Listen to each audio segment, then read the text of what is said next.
amigo para que en lugar tuyo me sirviese en mis prisiones por el evangelio.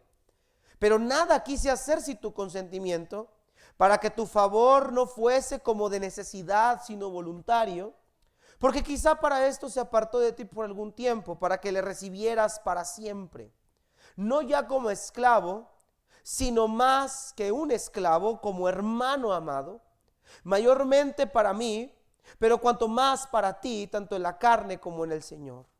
Así que, si me tienes por compañero, recíbele como a mí mismo. Y si en algo te dañó o te debe, ponlo a mi cuenta. Yo, Pablo, lo escribo de mi mano.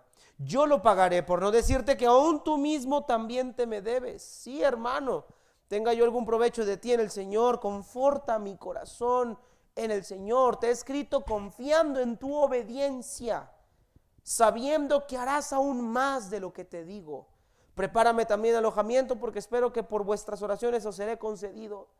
Te saludan Epafras, mi compañero de prisiones por Cristo Jesús, Marcos, Aristarco, Demas, Lucas, mis colaboradores. La gracia de nuestro Señor Jesucristo sea con todos vosotros. Amén. El tema, hermanos, que vamos a estudiar en este libro, hermanos, es las virtudes, o el perdón, la virtud de un verdadero creyente. O es el distintivo, el perdón es el distintivo de un verdadero creyente. Ahora, el contexto, hermanos, de este libro es interesante, porque aquí Pablo está escribiendo la carta a un hombre llamado Filemón. No se nos dan muchos detalles de Filemón.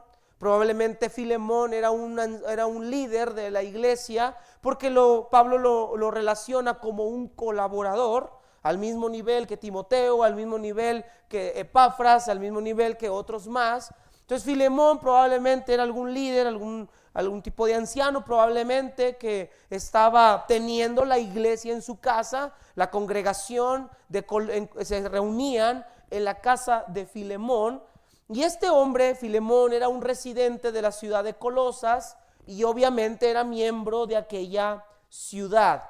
No se nos dice más acerca de este hombre, pero aquí nos dice en el versículo número 2 que saludemos, les manda saludos a una mujer llamada Apia y Arquipo. Algunos mencionan que esta era su mujer y sus hijos, pero no lo sabemos. La carta no nos dice, no le dice salúdame a tu esposa, pero probablemente esta es la conexión que existe con esta familia. Es una carta muy personal, es una carta dirigida a un individuo, diferencia de Corintios o Galacia o Éfeso, que van dirigidas a una iglesia, a una comunidad. Aquí Pablo se dirige a una persona especial. ¿Cuál es el suceso que se desarrolla en esta pequeña carta de Filemón? Bueno, hay un hombre llamado Onésimo ahí. Onésimo era un esclavo que trabajaba en la casa de Filemón. Recuerde usted que las personas que tenían riquezas o las personas de posición económica solían tener esclavos, comprar esclavos. Probablemente Filemón era una persona muy importante, y había un hombre llamado Onésimo que trabajaba para él, que servía en la casa de él. Sin embargo, se nos dice en la carta que Onésimo se alejó de la casa de Filemón. Es un esclavo fugitivo. Algo sucedió, algo Onésimo hizo que le causó una afectación a Filemón, y que Onésimo sale de la casa huyendo, sale de la casa de Filemón huyendo. Recuerde usted que los esclavos no tenían derechos, los esclavos no se pertenecían a sí mismos, ellos eran propiedad del amo, entonces ellos no podían escaparse, y si esto lo hacían y alguien lo reconocía, no solamente lo podían capturar, sino también se les podía ejecutar, y esa era la ley que existía para los esclavos de ese tiempo. Así que Onésimo escapa por alguna razón. No sabemos qué fue lo que hizo, pero el texto nos parece decir que algo dañó a Filemón. Pablo le dice, si en algo, dice el versículo 18, si en algo te dañó o algo te debe, ponlo a mi cuenta. O sea, no se sabe exactamente qué fue lo que sucedió con este hombre llamado Onésimo. Pero hermanos, soberanamente Onésimo llega a conocer al apóstol Pablo. Pablo estaba encarcelado, lo que era una vivienda de alquiler, no era esa mazmorra putrefacta que en la segunda encarcelamiento vemos, sino que era más bien una casa de alquiler. Pablo tenía ciertos derechos, por así decirlo, podía pues escribir una carta sin ningún problema, y no sabemos por qué Onésimo llega al lugar donde se encuentra con Pablo, pero se topan. Pablo, como solía hacerlo, predicando el evangelio, conoce a Onésimo, le habla de Cristo y resulta que Onésimo es el siervo de un hombre que él mismo conoce, llamado Filemón. Entonces Pablo redacta en esta carta una demanda para Filemón. Y la demanda, hermanos, versículo 12, lo vamos a ver ahí. Vean lo que dice en el versículo 10 al 12, vemos la demanda de Pablo a Filemón. Te ruego por mi hijo Onésimo, a quien engendré en mis prisiones. Lo que Pablo está diciendo es: te suplico por Onésimo, voy a interceder por él, a quien engendré en mis prisiones, hablando a quien le predicó el evangelio. Pablo fue el padre espiritual, si lo podemos decir así, de Onésimo. Pablo lo ganó para Cristo. Y luego dice el versículo 11: en otro tiempo él te fue inútil, en otro tiempo él no cumplió, pero ahora a ti y a mí nos es útil. El 12: yo lo vuelvo a enviártelo, yo te lo voy a volver a enviar hacia ti. Y ahora vea el mandato de Pablo: tú pues recíbele como a mí mismo. O sea, Pablo está ordenándole o mandándole a Filemón que lo reciba otra vez en su casa. Hermanos amados, esto podía sonar a que Filemón se pudiese negar a quererlo recibir por algo que probablemente él había hecho, pero Pablo dice: no, Filemón, tú eres diferente, tú eres distinto y tú debes de recibirlo, porque ahora ya no es el esclavo que te defraudó. Vean lo que dice el versículo número 16. No ya, dice versículo 15, perdón, porque quizá para esto se apartó de ti por algún tiempo, para que le recibieras para siempre, no ya como esclavo, sino más que esclavo. ¿Como qué, mis hermanos? Hermano, y note el término que sigue, porque Pablo lo pone a propósito: hermano amado. Pablo le dice: mira, recíbelo, pero ya no lo recibas como un esclavo a quien tienes que capturar y volverlo a tener. Recíbelo como lo que ahora es para ti, es tu hermano en Cristo. Y lo debes de recibir, y este hermano en Cristo debe ser amado por ti también.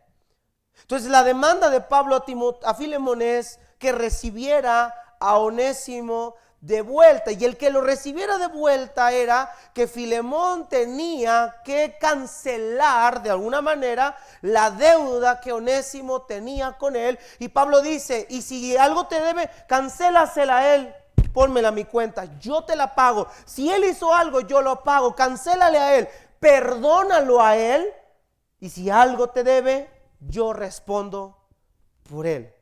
Entonces, aunque no vemos la palabra perdón como tal en la oración literalmente, estamos viendo la esencia de esta virtud a lo largo de toda esta carta. Así, hermanos, que a través de esto, hermanos, vamos a ver que el perdón es una virtud que yace en la vida de todo cristiano. Y antes de avanzar al cuerpo del mensaje, quiero aclarar una cosa, hermanos: el perdón no es una acción que se deba realizar en base a sentimientos y emociones, porque el perdón nunca nos va a nacer a ninguno de nosotros. El perdón no va a nacer. Podemos decir con la boca que perdonamos a alguien, pero nuestro corazón puede estar completamente amargado o incluso resentido. No, hermanos, el perdón no es una emoción, el perdón es un acto de obediencia. El perdón es un acto de obediencia. Pablo lo menciona aquí, lo vamos a ver ahorita más adelante en su carta.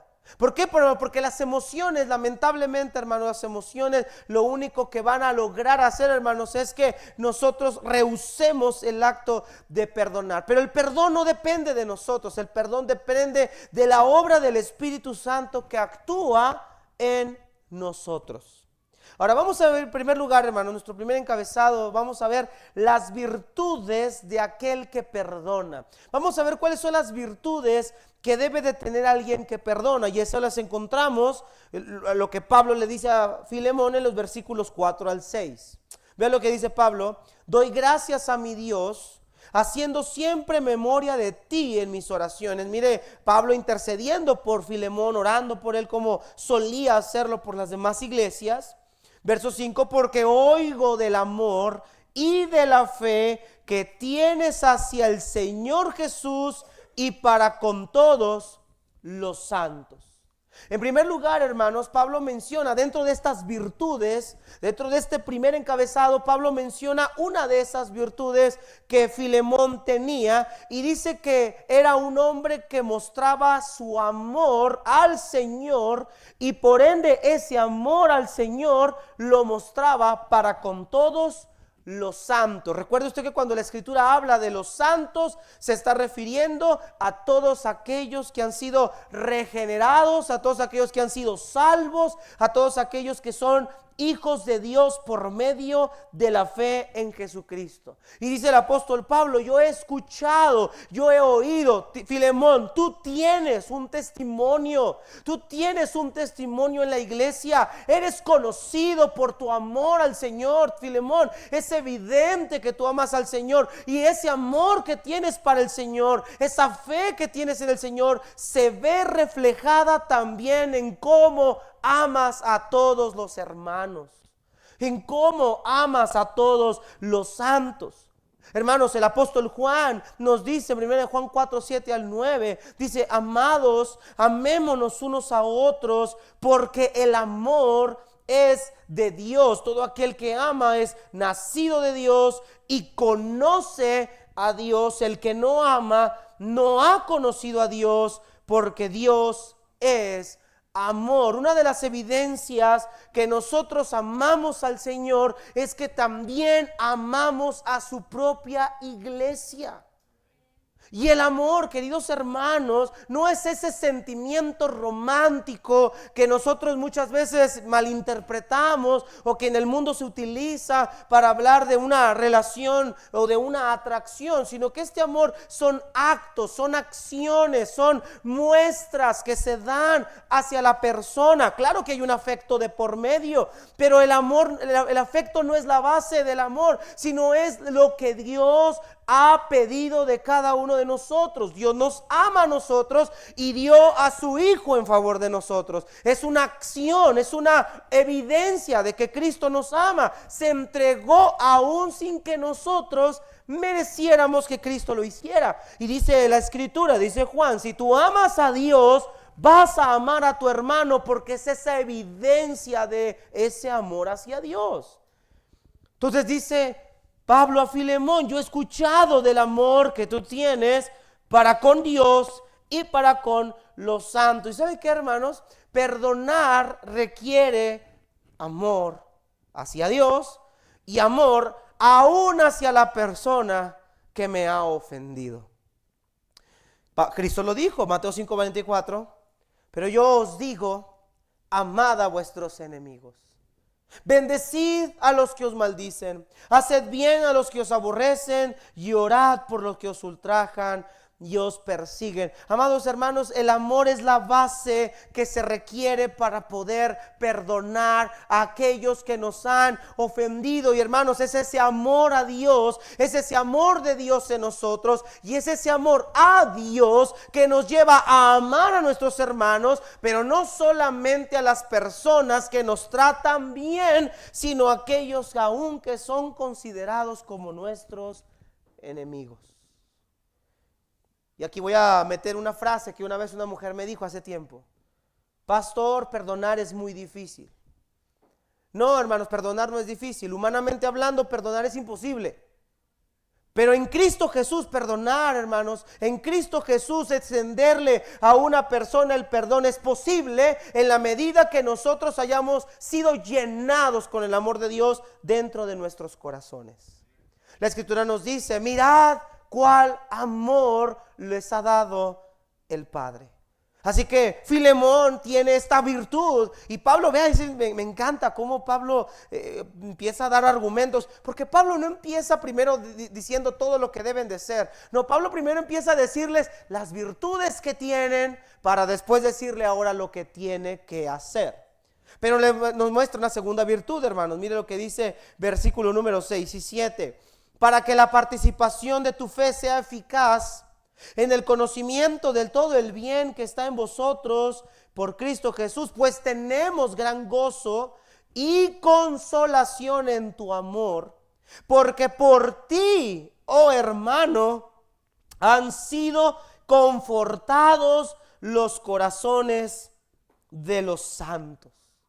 Vemos esta virtud que dice Pablo: tú has sido un consolador para cada uno de los santos. Dice Pablo ahí, versículo número 7, yo tengo gran gozo en tu consolación, porque por ti, hermano, porque por ti, hermano, han sido confortados los corazones de los santos. Y la palabra confortados aquí, o en la Biblia de las Américas la traduce como consolados.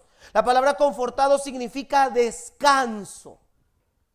Esta palabra se utilizaba, hermanos, en el término militar para hablar de ese descanso, de ese refrigerio que viene después de una marcha o después de una batalla ardua. Imagínate cuando vas corriendo o te has aventado una carrera, te has aventado ejercicio y de repente estás tan cansado, tienes tanta sed, estás tan asoleado que lo que quieres es un momento de reposo y empiezas a sentir cómo el cuerpo se relaja, cómo los músculos empiezan a descansar, a relajarse, a destensarse, y luego una bebida refrescante para esa sed insaciable que puedes tener. Bueno, dice Pablo, tú has sido para nosotros un descanso. Para mí tú has sido un descanso, para mí tú has sido un apoyo, para mí tú has sido un consuelo, tú has estado allí para mí en los momentos más difíciles, tú has cargado conmigo las luchas que yo he tenido, tú has cargado conmigo las batallas que yo he enfrentado, pero no solo lo has hecho conmigo, Filemón, también lo has hecho con tus hermanos.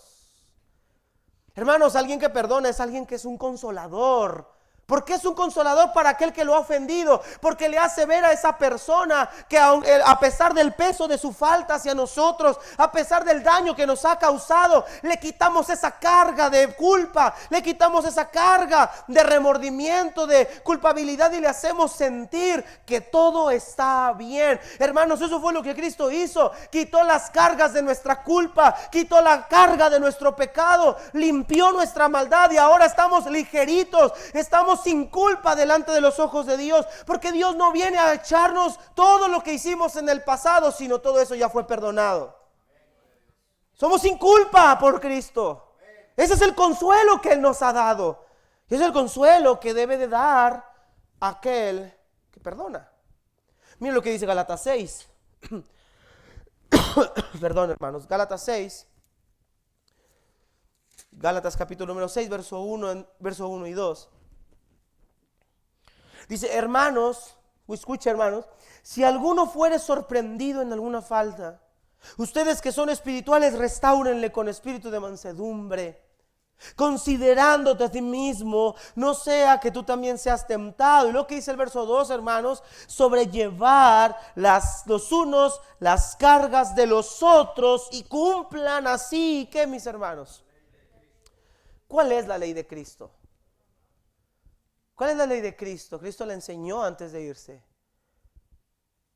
Ámense los unos a los otros, así como yo los he amado. Y este es el cumplimiento, dijo Cristo, de toda la ley. Esa es la ley de Cristo a la que Pablo se refiere. Pero vea cómo empieza el 1. Si alguno fuera sorprendido, ¿qué dice que debemos hacer con él? ¿Condenarlo? ¿Qué dice que debemos hacer con él? ¿Pintar nuestra raya con él? Restaurarlo. Restaurarlo. Aquí tenemos una hermana que es enfermera. ¿Qué pasa cuando se disloca un hombro? ¿Qué pasa cuando se disloca un hombro? ¿Qué hacemos? ¿Se lo cortamos? ¿Se lo reacomodamos? Esa es la palabra restaurar aquí. Reacomodar, colocar en su lugar, remendar. Las hermanas que cosen remendar. Dice el apóstol Pablo, si alguno hubiere cometido alguna falta, ustedes que son espirituales, llenos del Espíritu del Señor, llenos del amor de Dios, restáurenle y lleven las cargas los unos de los otros, y así cumplirán la ley de Cristo. Solo así mostraremos que verdaderamente somos hijos de Dios, porque el mundo no perdona, el mundo hiere, el mundo se amarga, el mundo odia, pero el creyente no odia, el creyente ama, restaura, perdona y encomienda la causa al que juzga justamente. Esa es la diferencia entre un creyente y uno que no lo es. No su vestimenta, no dónde va los domingos, sino el cómo vive y cómo se conduce. Entonces dice Pablo, yo Filemón, yo he oído que tú eres un hombre que consuelas. He oído que eres un hombre que amas, y he oído que eres un hombre que consuelas. Y en base a eso, hermanos, nos lleva a un segundo encabezado. Ahora sí Pablo dice a Filemón, mira Filemón, esas son tus virtudes, y por estas virtudes que te acabo de describir, quiero que hagas una cosa. Y eso nos lleva a nuestro segundo encabezado, una petición a quien perdona. Mira el versículo número 8, hermanos.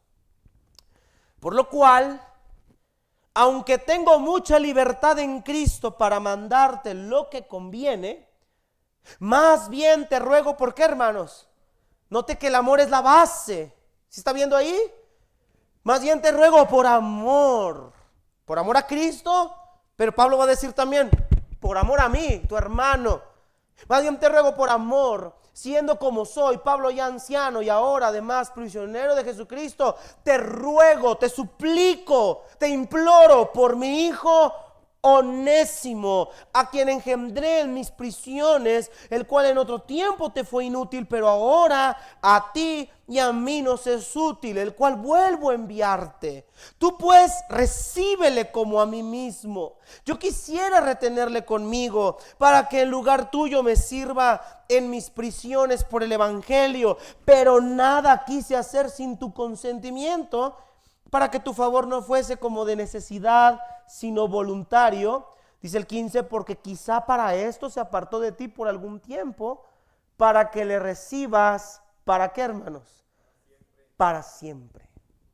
Pablo le dice ahora, en virtud de que eres un hombre que amas al Señor, amas a tus hermanos, has mostrado tu fe, tu conocimiento en Jesús, has consolado a tus hermanos, me has consolado a mí. En virtud de estas cosas que tú, Filemón, tienes, ahora quiero que las pongas en práctica. Y quiero que las pongas en práctica no con los que te tratan bien. Quiero que las pongas en práctica no con los que te dan recíprocamente. Quiero que los pongas con alguien que te acaba de ofender. Te ruego por mi hijo Onésimo. Vamos a hacer un ligero ejercicio. Quita el nombre Onésimo y pone el nombre de esa persona que no has podido perdonar. Hágalo. Cuesta trabajo, ¿verdad que sí? Si sus ojos fueran balas, se estaría todo perforado aquí ahorita yo. Hermanos, pon ese nombre.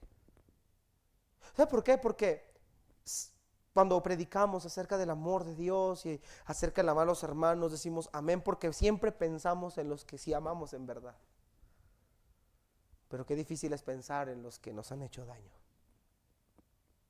Qué difícil es pensar en las personas que nos han lastimado. Qué difícil es pensar en las personas que desataron una consecuencia permanente en nosotros. Qué difícil. Sin embargo, hermanos, cuando uno llega a Cristo y ha sentido el perdón de Cristo en su vida, ese mismo perdón que Él sintió, ahora lo puede dar de la misma manera. Escúcheme, hermano, lo que le voy a decir. Comparando nuestros pecados con la ofensa que nos han hecho, nosotros teníamos una deuda impagable. Nosotros tenemos una deuda impagable. Porque a final de cuentas, nosotros merecíamos la condenación eterna. Sin embargo, Cristo nos perdonó a cada uno de nosotros. Su sangre fue suficiente para cada uno de nosotros. Hermanos, yo platiqué con algunos hermanos, no sé si aquí hay alguien con ese pasado. Pero yo me acuerdo que platiqué con alguien una vez, me dijo, pastor, yo, ya es creyente hoy, gracias a Dios. Y me dijo un día, yo maldecía a Dios. Yo practicaba esto, yo hacía estas cosas, yo empuñaba yo cerraba el puño contra Dios, yo a Dios lo ofendía a groserías. Y ahora al saber que Cristo me ha perdonado, me parece casi imposible porque siento que yo no merezco el perdón. Hermanos amados, ninguno de nosotros merecía el perdón. Ninguno de nosotros merecía misericordia, hermanos. Pero dice la Escritura, al que mucho se le perdona, mucho ama. Pablo le dice a Filemón, mira, Filemón, conforta a mi hijo Onésimo. Por amor, pues ese amor que tienes al Señor, a los santos, ese amor que me tienes a mí, te suplico por él. Ahora ese amor muéstraselo a él, porque ahora él es un hijo de Dios, porque ahora él ha experimentado el amor de Dios, ahora él ha experimentado la gracia de Dios, como la experimentaste tú, Filemón, como la experimenté yo, Pablo, perseguidor de la iglesia, y todas las cosas horribles que hice. Yo supe lo que Cristo hizo en mi vida, lo que Dios me perdonó. Yo te ruego, ora por él también. Hermanos, cuando nosotros no queremos perdonar es porque entonces nosotros nos sentimos más justos que Dios. Y yo pregunto, ¿usted es más justo que Dios? ¿Usted es más santo que Dios? No, hermanos amados. Claro que no. Porque así como Cristo cargó el pecado tuyo, también Cristo cargó el pecado de tu ofensor. No nos gustó eso, pero es verdad, amén. Él cargó el pecado de nuestro ofensor. Eso que tú no quieres perdonar, Él ya lo cargó en la cruz también. Dice Pablo, te lo voy a devolver. Ahora, Pablo no podía quedarse con él porque Pablo respeta las leyes. Y Pablo dice, él es tu esclavo, sigue siendo tu esclavo. Según la ley, él es tu esclavo. Por eso te lo regreso. Yo quisiera que se quedara conmigo. Para mí me sirve mejor aquí. Es mi hijo en Cristo, es mi discípulo. A mí me sirve la obra aquí, pero te lo tengo que devolver porque te pertenece a ti. Pero por favor, recíbelo no como un esclavo, porque en Cristo ya no hay hombre, ni mujer, ni esclavo, ni libre. Todos somos uno en Cristo Jesús.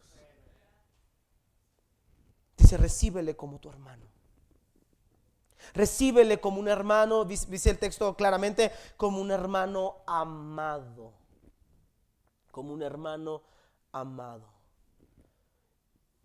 Vea ahora, hermanos, lo que Pablo le dice, versículo 17. Así que, si me tienes como compañero, recíbele como a mí mismo. Si en verdad, Pablo, si en verdad, Filemón, tú me amas a mí y me ves como tu hermano, recíbele como si me estuvieras recibiendo a mí. ¿Qué es lo que Pablo está haciendo desde el versículo número 10 hasta el 17? ¿Qué es lo que Pablo está haciendo? ¿Qué está haciendo por Onésimo a Filemón? Está intercediendo. Hermanos, nosotros todavía hasta la fecha de hoy tenemos un sumo sacerdote que sigue intercediendo por nosotros. Y ese sumo sacerdote, hermanos, es Cristo. ¿Y sabe qué, hermanos? A pesar de que ya somos salvos, seguimos pecando. Lamentablemente seguimos fallando. Seguimos violando su palabra. En ocasiones hemos desobedecido su palabra. Sin embargo, ahí tenemos un sumo sacerdote que constantemente está intercediendo por nosotros. Y Pablo está haciendo lo mismo con Onésimo. Mira el amor que tienes. ¿Sabes cuál es la evidencia cuál es el argumento que Cristo presenta al Padre para interceder por nosotros? Su cuerpo y su sangre. Señor, tú los compraste. Y hermanos, escúchame, tú y yo no somos lo que debemos de ser todavía. Tú y yo seguimos siendo imperfectos. Tú y yo seguimos fallando y seguimos pecando. Pero su gracia no ha terminado. Su perdón está ahí para quienes lo buscan y se arrepienten de sinceridad. Y si podemos venir a alabar aquí con esa seguridad, esa confianza y con una sonrisa en nuestro rostro, es porque sabemos que todos nuestros pecados ya han sido perdonados en Cristo.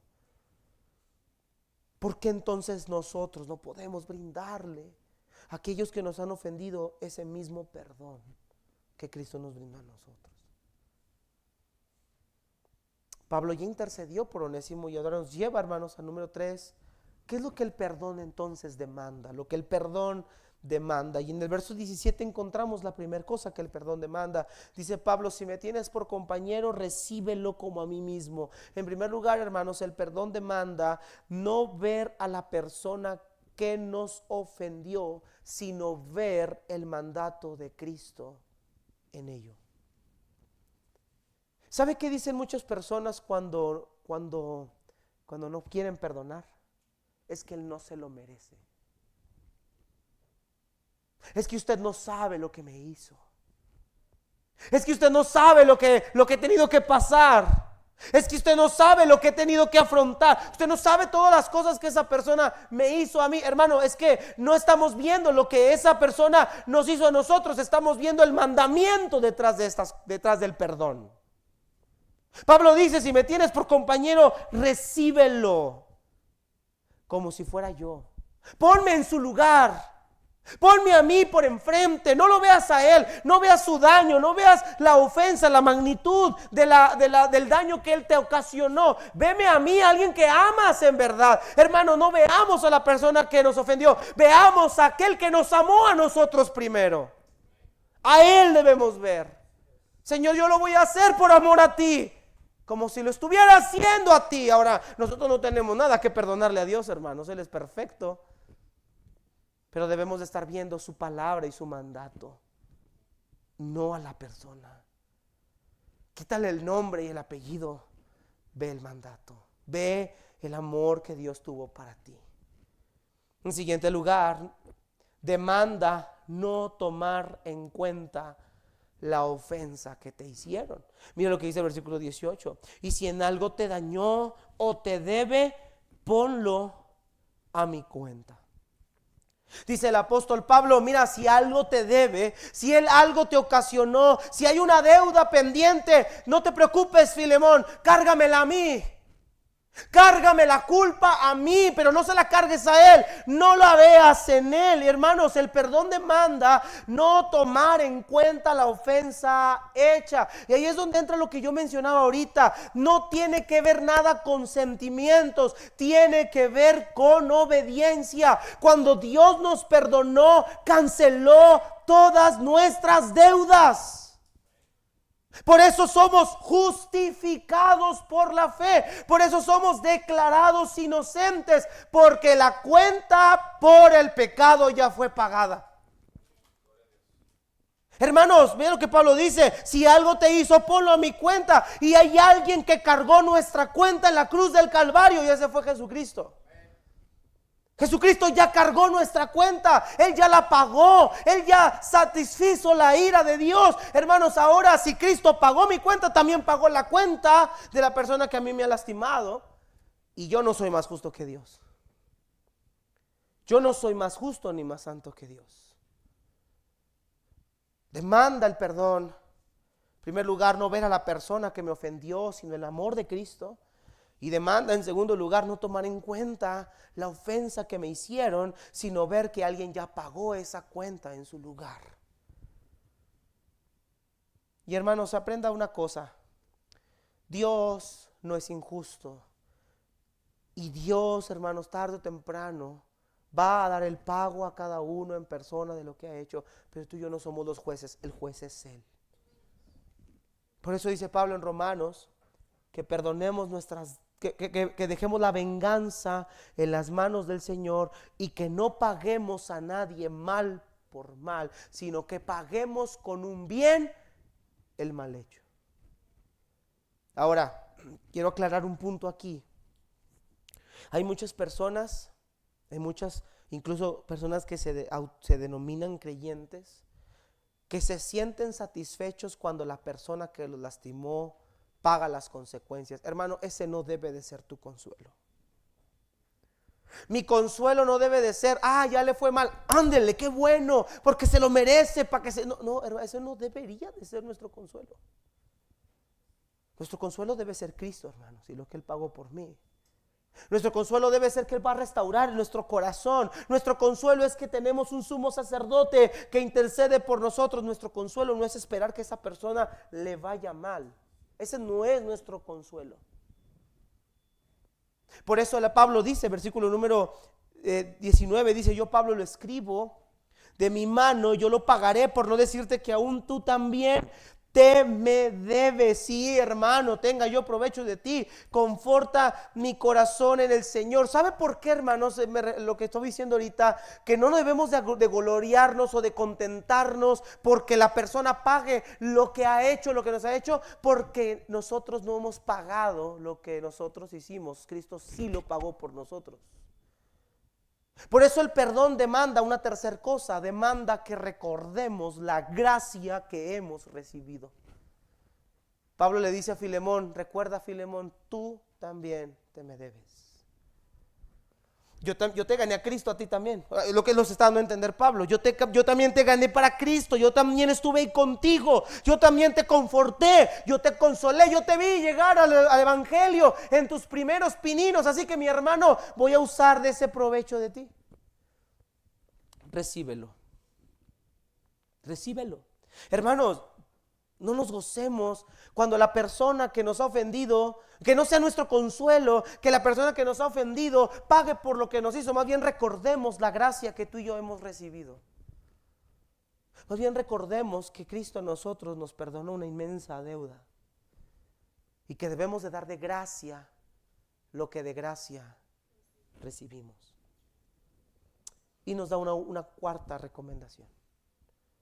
Te he escrito, verso 21. Te he escrito confiando en qué, mis hermanos. ¿En qué estaba confiando Pablo? A ver, voy a leerlo otra vez. Dice: te he escrito confiando en tus emociones. ¿Dice así? Te he escrito confiando en tu sentir. ¿Dice así? Te he escrito confiando en que tu corazón lo va a entender. ¿Dice así? Te escribo confiando en tu obediencia, sabiendo que harás aún más de lo que te digo. Wow. ¿Qué demanda el perdón? Una cuarta cosa: obediencia. Obediencia. En el Padre Nuestro, una de las peticiones conlleva una declaración: perdona nuestras deudas, como también nosotros perdonamos a nuestros deudores. Esa oración asume que estoy pidiendo un perdón que yo también he dado. ¿Sí entiende el juego de palabras? Perdona nuestras deudas, como también nosotros. Esa oración asume que yo voy a rogar la misericordia y el perdón de Dios, porque así mismo yo también estoy dándolo. Porque así mismo yo también lo estoy dando. Pregunta: ¿usted ha perdonado a quien le ha ofendido? Ahora, el perdón conlleva una cosa importante. Dice: recíbele como a mí mismo. La palabra recíbele no era para que decir: bueno, ya llegó Filemón, los saludo, Dios te bendiga, Filemón, qué gusto conocerte, volverte a ver, vete otra vez. No, recíbele para que volviera a vivir con él. El perdón demanda, dijimos que demanda no tomar en cuenta la ofensa hecha, no ver a la persona sino el amor de Dios, demanda que recordemos la gracia que hemos recibido, demanda obediencia y por último demanda restauración. Yo pinto mi raya contigo, hermano. Sí, te perdono, pero tú ya no entras en mi círculo. Sí, hermano, te perdono, pero tú no vuelves a pisar mi casa. Hermanos, como iglesia vamos a fallarnos los unos a los otros. Como hermanos en Cristo nos vamos a decepcionar, nos vamos a defraudar, porque somos imperfectos. Pero siempre debemos de tener un corazón perdonador que sea capaz de restaurar las ofensas hechas. Siempre debemos de tener un corazón restaurador para poder enmendar las heridas abiertas. Cuando una persona se corta, se genera una abierta, una herida que arde y duele. Y más cuando le pones algún ingrediente irritante. Pero cuando esa herida cierra, cuando esa piel, esa carne se regenera, esa herida ya no duele. Si por ahí usted en su cuerpo tiene una cicatriz, no hablo de esas marcas de que tu esposa te pega, hermano, hablo de una cicatriz, de una herida que por ahí te hiciste, una cortada, algo. Tócate la cicatriz que tienes, tócate la herida y pregúntate, ¿me duele? No, ya no duele, porque ya sanó, porque ya se restauró la piel, que no quedó igual que al principio, obviamente, pero se regeneró la piel, ya no duele. Una evidencia de que una persona ha perdonado es que ya no vuelve a traer la ofensa una vez más a la mente y le sigue afectando. Cuando una persona ha perdonado verdaderamente, sí, a lo mejor la consecuencia de la ofensa ahí quedó la marca, ahí quedó la cicatriz, pero no duele. No duele. Mis hermanos, si Cristo nos ha perdonado a nosotros, también nosotros perdonemos. Es una evidencia, es un distintivo de un cristiano. Y cuando tú te quieras comparar con alguien, compárate con Cristo. Porque a la medida de la estatura de la plenitud de Cristo debemos llegar a ser. Vamos a ponernos de pie, hermanos, vamos a orar.